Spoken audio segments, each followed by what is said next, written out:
आम आदमी पार्टी के नेता, पंजाब प्रभारी, दिल्ली के उप मुख्यमंत्री, भारत देश की शिक्षा की नींव रखने वाले श्री मनीष सिसोदिया जी हमारे बीच में आ चुके हैं। एक बार जोरदार तालियों के साथ स्वागत। अब मैं सभी साथियों से अनुरोध करूंगा, अपने अपने स्थान पे आप लोग बैठ जाइए। सभी साथी अपने स्थान पे बैठ जाइए। मंच की गरिमा बनाए रखें। सभी साथी अपने अपने स्थान पर बैठ जाइए। जितने भी हमारे साथी दूर दूर से आए हुए हिमाचल से, मैं देख पा रहा हूँ कोई चंबा से है, कोई शिमला से है, और कोई ऊना से आया है, कोई कांगड़ा से आया है, पूरे हिमाचल से हमारे साथी आए हैं। तो आप सभी साथियों से अनुरोध है, आप लोग प्लीज अपने अपने स्थान पर बैठ जाइए और कार्यक्रम को यहाँ से हम आगे बढ़ाएंगे।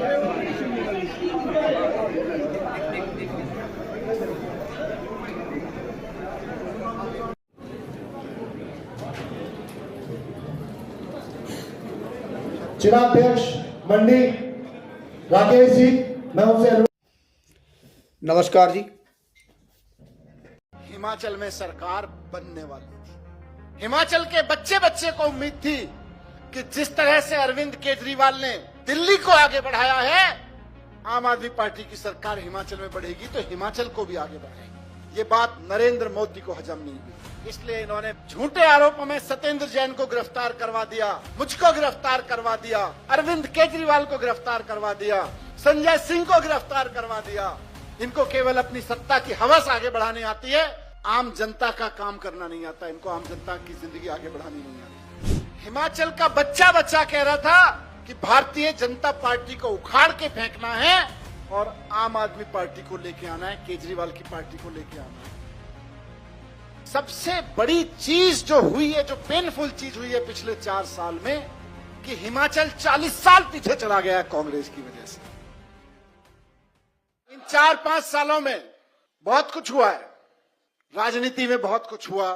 इन 4-5 सालों में मीडिया में आप बहुत कुछ देखते रहते हैं, देश दुनिया में बहुत कुछ हुआ, वो सब हमारी अपनी कहानियां हैं। लेकिन सबसे बड़ी चीज जो हुई है, जो पेनफुल चीज हुई है पिछले 4 साल में, कि हिमाचल 40 साल पीछे चला गया कांग्रेस की वजह से। हिमाचल के लोग 4 साल पहले भारतीय जनता पार्टी के भ्रष्टाचार से दुखी थे, इनकी गुंडई से दुखी थे।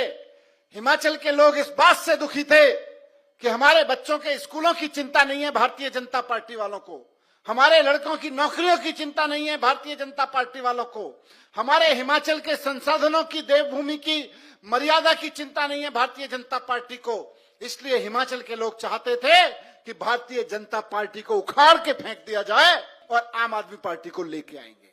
ये 4 साल पहले सोच रहे थे लोग। मैं खुद गवाह हूं, मैं आता था यहाँ पे, सभाओं में आता था, लोगों से मिलता था। सत्येंद्र जैन उस वक्त प्रभारी थे हिमाचल प्रदेश के। हिमाचल का बच्चा बच्चा कह रहा था कि भारतीय जनता पार्टी को उखाड़ के फेंकना है और आम आदमी पार्टी को लेके आना है, केजरीवाल की पार्टी को लेके आना है। हिमाचल के बच्चे बच्चे को उम्मीद थी कि जिस तरह से अरविंद केजरीवाल ने दिल्ली को आगे बढ़ाया है, आम आदमी पार्टी की सरकार हिमाचल में बढ़ेगी तो हिमाचल को भी आगे बढ़ाएगी। एक एक बच्चा चाहता था कि जैसे दिल्ली के हर बच्चे को अच्छे स्कूल केजरीवाल जी ने दिए हैं, वैसे हिमाचल में आम आदमी पार्टी की सरकार बनेगी भाजपा को उखाड़ के, तो हिमाचल के हर बच्चे को शानदार स्कूल मिलेंगे, शानदार अस्पताल मिलेंगे। ये सब हिमाचल के लोगों ने सपना देखना शुरू कर दिया था दिल्ली में हो रहे काम की वजह से। पूरी चुनाव की तैयारी थी, राजनीतिक पंडित एकदम बोलने लगे थे, साहब दिल्ली और पंजाब के बाद हिमाचल की बारी है आपकी, आप हिमाचल बदलोगे, हिमाचल आगे जाएगा आप आम आदमी पार्टी के साथ में मिलके। ये बात भारतीय जनता पार्टी को हजम नहीं हुई, ये बात नरेंद्र मोदी को हजम नहीं हुई। उनको लोग लगा कि यार दिल्ली आगे बढ़ा दी, पंजाब को अब ये लोग आगे बढ़ा ही देंगे। अगर इन्होंने हिमाचल प्रदेश में सत्ता ले ली और हिमाचल को भी आगे बढ़ा दिया तो भाजपा पीछे चली जाएगी, राज्य आगे चलते चले जाएंगे। ये बीजेपी वालों को केवल बीजेपी को आगे बढ़ाना आता है, इनको देश आगे बढ़ाना नहीं आता। इनको केवल अपनी सत्ता की हवस आगे बढ़ानी आती है, आम जनता का काम करना नहीं आता। इनको आम जनता की जिंदगी आगे बढ़ानी नहीं आती। इस बात से दुखी होके, इस बात से चिढ़ के, इस बात से घबरा के कि ये केजरीवाल तो आगे बढ़ता ही जा रहा है, बढ़ता ही जा रहा है, बढ़ता ही जा रहा है, नरेंद्र मोदी ने एक झूठे केस में सत्येंद्र जैन को ईडी से गिरफ्तार करवा लिया। हिमाचल में बदलाव की जो आंधी चल रही थी उसको देखते हुए सत्येंद्र जैन को गिरफ्तार किया गया। क्या गलती थी सत्येंद्र जैन की और क्या आरोप लगाया आपको पता है? सत्येंद्र जैन दिल्ली के एक बहुत बड़े आर्किटेक्ट थे। आप अगर दिल्ली में जाते हैं, इधर से हरियाणा से एंटर करते हैं, तो सेंट्रल दिल्ली तक पहुंचते पहुंचते आपको दिल्ली में बहुत सारे मॉल, बहुत सारे स्कूल, बहुत सारे अस्पताल ऐसे दिखाई देंगे जो सत्येंद्र जैन ने बनवाए थे। वो आर्किटेक्ट थे। उतना बड़ा दिल्ली का आर्किटेक्ट जब केजरीवाल के साथ चलना शुरू किया तो उन्होंने अपना आर्किटेक्ट का काम छोड़ा, आर्किटेक्ट वाली उस कंपनी से रिजाइन कर दिया था 2013 में। ध्यान रखिएगा मैं क्या बता रहा हूं। सत्येंद्र जैन ने 2013 में जिस कंपनी से रिजाइन कर दिया था, 2022 में नरेंद्र मोदी ने आरोप लगाया कि सत्येंद्र जैन ने 2017 में उस कंपनी में भ्रष्टाचार किया है। समझ रहे हैं आप लोग? 2013 में सत्येंद्र जैन जिस कंपनी से रिजाइन कर चुके थे, नरेंद्र मोदी ने 2022 में उस कंपनी पे आरोप लगाया कि साहब 2017 में इस कंपनी ने कोई गड़बड़ी की है, इसलिए हम सत्येंद्र जैन को गिरफ्तार कर रहे हैं। फर्जी आरोप थे, लेकिन आरोप लगाया। ईडी से क्यों गिरफ्तार कराते हैं? क्योंकि जमानत आसानी से नहीं हो पाती।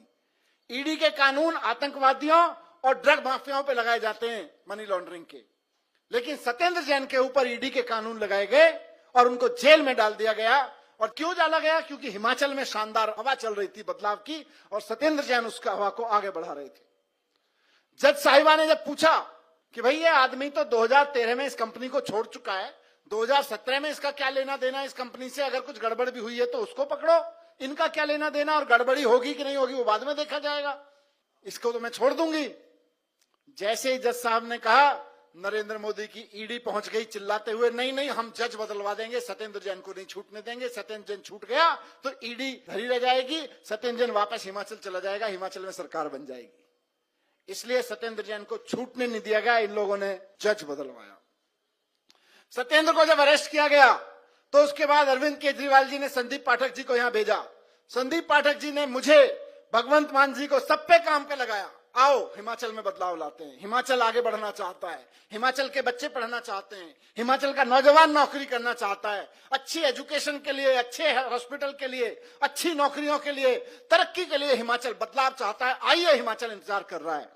मैंने दिन रात हिमाचल में लगाना शुरू किया। आपके साथ कितनी मीटिंग्स में आया होऊंगा मैं, याद होगा आपको। लेकिन नरेंद्र मोदी इससे भी घबरा गए। इनको लगा सत्येंद्र जैन को जेल में डालने से हिमाचल में बदलाव की आंधी रुक नहीं पा रही है, इसलिए इन्होंने मेरे ऊपर झूठा आरोप लगाया और मुझको जेल में डाल दिया। मैं क्या कर रहा था? मैं रोज सुबह उठता था, जाके ये देखता था कि दिल्ली के हर बच्चे को शानदार स्कूल मिल रहे हैं कि नहीं मिल रहे, शानदार एजुकेशन मिल रही है कि नहीं मिल रही है। केजरीवाल के एजुकेशन मिनिस्टर के रूप में मुझे फक्र था कि चारों तरफ एजुकेशन की आंधी चल रही थी। एजुकेशन को लोग, सरकारें एजुकेशन पे काम करें, इसकी डिमांड उठने लगी थी। अरविंद केजरीवाल के साथ काम करते हुए हमारे काम को देखकर नरेंद्र मोदी जी को वो बर्दाश्त नहीं हो रहा था। उनको लग रहा था मैं 3 बार गुजरात का मुख्यमंत्री रहा हूं, मैं गुजरात की एजुकेशन नहीं बदल पाया। ये लोग दिल्ली में आए, 5 साल में एजुकेशन बदल दी इन्होंने, सरकारी स्कूल ठीक कर दिए। पंजाब में आए, 6 महीने में काम कर दिया। तो नरेंद्र मोदी ने झूठे आरोप लगवाए मेरे ऊपर कि इसने शराब घोटाला किया है। नरेंद्र मोदी जी ने कहा, पहले 10,000 करोड़ का घोटाला बताया उसको, फिर बोले नहीं 10 का नहीं 1,000 करोड़ का है, फिर बोले 100 करोड़ का है। अंत में 1 हफ्ते पहले कितना का घोटाला निकला? वो कितना? कितने करोड़ का? 0 करोड़ का घोटाला। जज साहब ने कहा मुकदमा चलाने लायक ही मामला नहीं है, घोटाला तो दूर की बात है।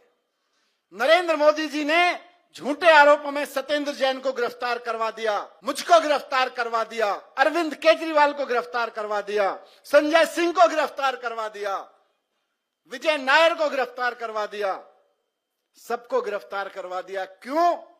क्योंकि उनको लगता था कि ये तो बढ़ते ही जा रहे हैं, बढ़ते ही जा रहे हैं, जनता के दिलों पे चलते ही जा रहे हैं, चलते ही जा रहे हैं।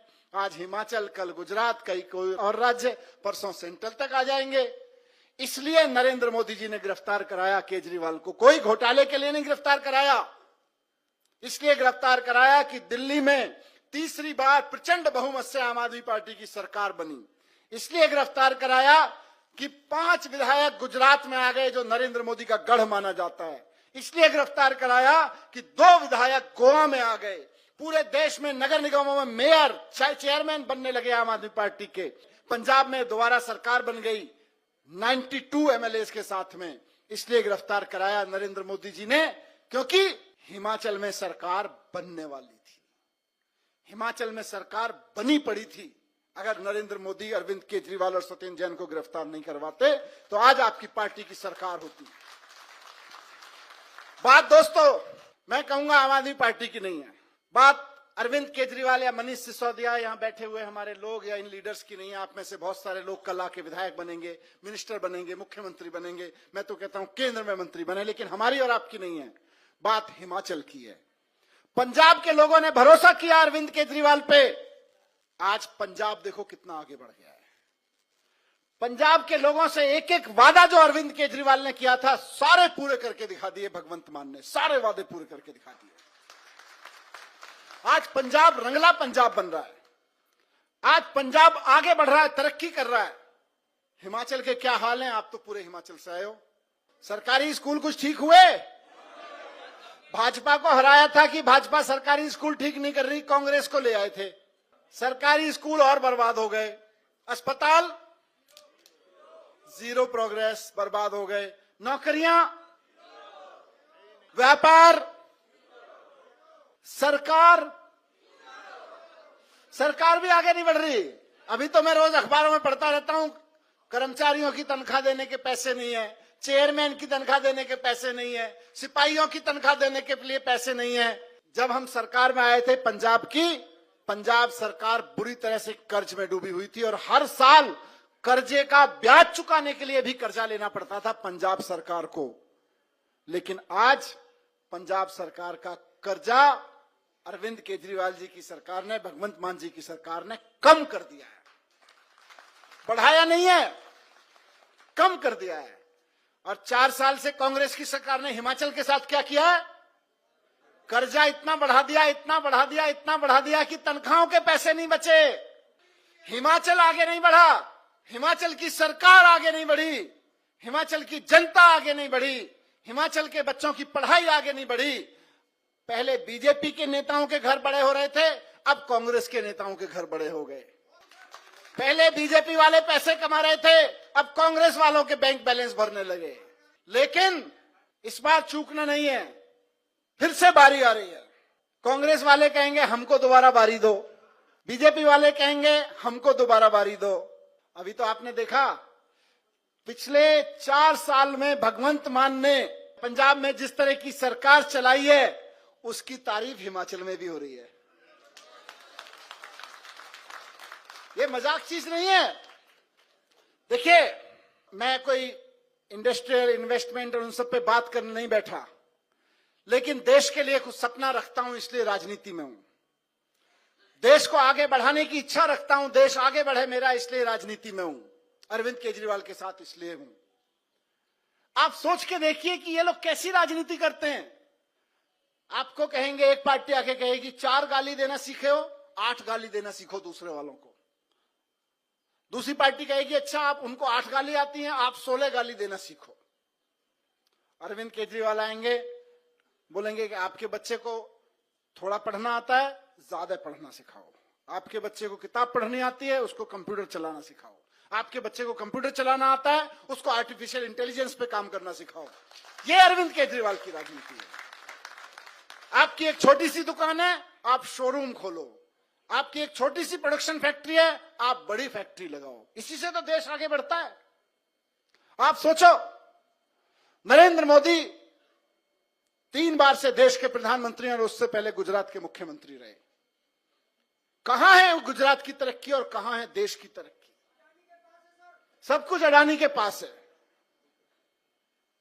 ये कह रहे, बता रहे हैं, सही कह रहे हैं। अरे भारत उम्मीद कर रहा है, भारत में एक अस्पताल बनता है तो उसकी एक्सरे की मशीन हमको विदेश से मंगवानी पड़ती है, उसकी एमआरआई करने की मशीन हमें करोड़ों रुपए खर्च करके विदेश से मंगानी पड़ती है, छोटे छोटे स्कैनर हमको विदेश से मंगाने पड़ते हैं एक अस्पताल बनवाने में। और हम क्या कहते हैं? हम कहते हैं बहुत बढ़िया जी, हम तो खुश हैं जी, हम तो विश्वगुरु बन गए, हम तो विश्वगुरु बन गए। किसी प्रधानमंत्री के 4 जगह चेहरा चमकाने से देश विश्वगुरु नहीं बनता है। देश के हर बच्चे को शानदार एजुकेशन मिले और वो देश के अंदर शानदार फैक्ट्रियां बनाए कि अमेरिका में अस्पताल खुले तो भारत की मशीन खरीदी जाए, उस दिन भारत विश्वगुरु बनेगा। भारत विश्वगुरु प्रधानमंत्री के नारों से नहीं बनेगा। भारत विश्वगुरु तब बनेगा जब अमेरिका के किसी स्कूल में पढ़ने वाले बच्चे के माँ बाप सोचें कि हिमाचल की फलानी यूनिवर्सिटी में मेरे बच्चे को एडमिशन मिल जाए तो मेरे बच्चे की जिंदगी बन जाएगी, तब भारत विश्वगुरु बनेगा। मैं तो इसीलिए राजनीति में हूं। 18 महीने जेल में रहा हूं। 18 महीने छोटा समय नहीं होता है। ईमानदारी से काम करता था। एक पैसा किसी की चाय पीने का नहीं लिया किसी के काम में सरकार से कि मैंने सरकार का आपका काम कराया, आप मुझे चाय पिलाओ। किसी के एक चाय का गुनहगार नहीं हूं।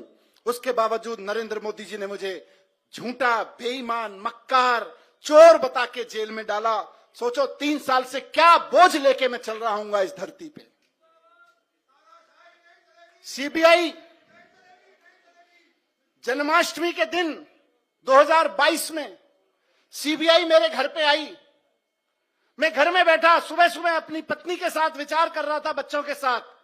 सीबीआई वाले आ गए, अफसर मेरे बेडरूम में घुस गए, बोले जी हम सीबीआई से हैं, रेड डालने आए। मैं डाल लो भाई। रेड डालने में उन्होंने मेरे कपड़ों की अलमारी खोली, मुझे दुख हुआ। मैंने तो एक पैसा नहीं लिया था किसी से कभी। मेरी बीवी के कपड़ों की अलमारी खोली, मेरा दिल रो गया। मेरे बच्चों के कपड़ों की अलमारी खोली, मेरा दिल रो गया। मेरे घर की दीवारों को ऐसे ठोक ठोक के देखा कि जैसे फिल्मों में विलेन के घर पे डाका डाला जाता है। नरेंद्र मोदी ने इसलिए क्योंकि हम हिमाचल का चुनाव जीत रहे थे। मेरे घर में मेरे तकिए फाड़ फाड़ के, मेरे गद्दे फाड़ फाड़ के सीबीआई ने रेड करी मेरे घर में, इसलिए कि ये आदमी हिमाचल में घूमता रहा तो हिमाचल में सरकार बन जाएगी। 3 साल तक इस बोझ को लेके जिया हूं, लेकिन ऊपर वाले के यहां देर हो सकती है, अंधेर नहीं है।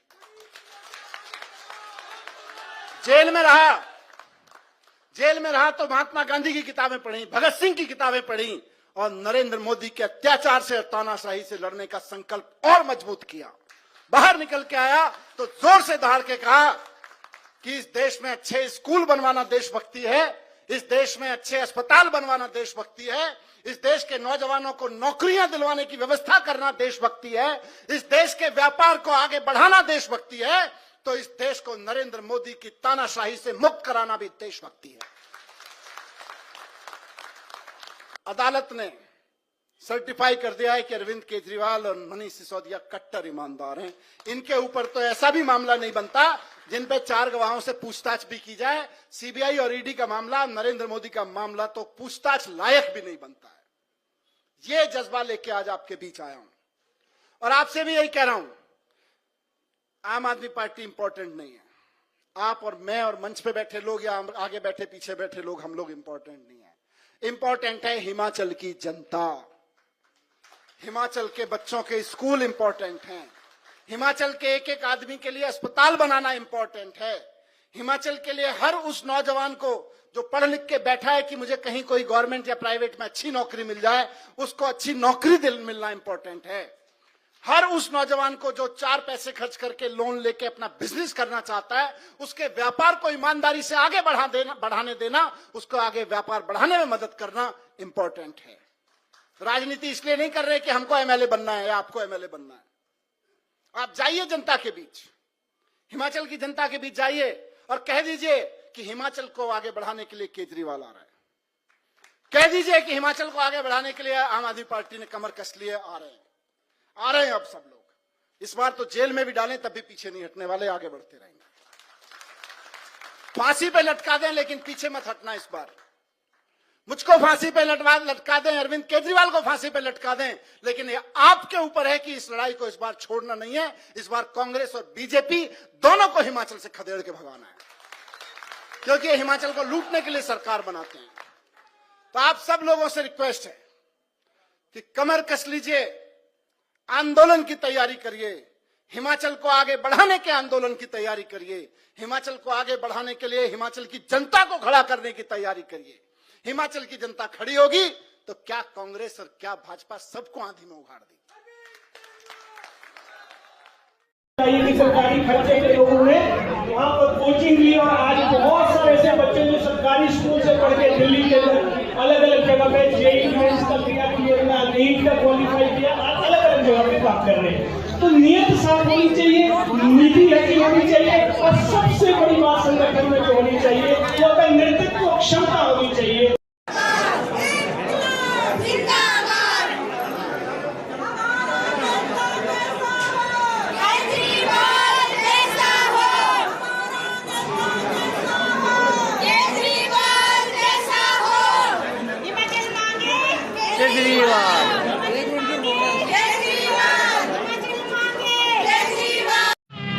राह कुर्बानियों की न वीरान हो, तुम सजाते ही रहना नए काफिले, फतेह का जश्न इस जश्न